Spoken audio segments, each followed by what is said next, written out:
After years away from his family, a Pearl Harbor victim's remains were recently identified as a Fort Wayne native.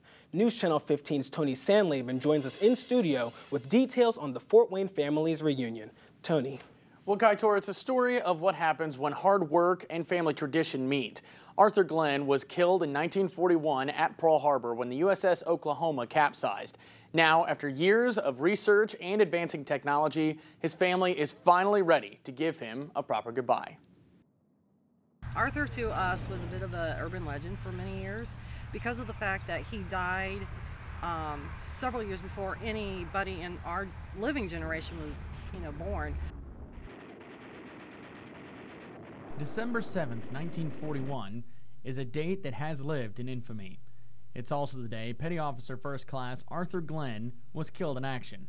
He worked as a machinist mate on the USS Oklahoma. After years of research and waiting, his family can finally lay him to rest. We decided to reinter Arthur back in Hawaii because of the fact that he was a military man. I mean, he'd already been in for 24 years. He was about 18 months out from being finished with that term. And, he's been with them his whole entire life. And he's been buried with them all these years. So it only seemed fitting to let him go back to being with his brothers and sisters in service that, he spent so much time with. The family will soon be off to Hawaii for a military funeral, something that has them pretty excited.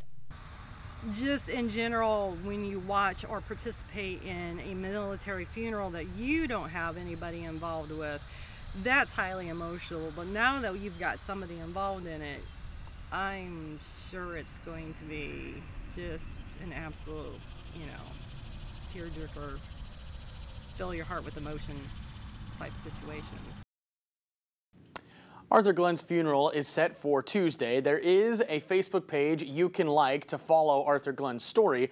We'll have a link to that page on our website at wayne.com. Now, Danny says this is a story not for her family to keep, but for her family to share. Live in Studio 15, Tony Sandlaven, News Channel 15.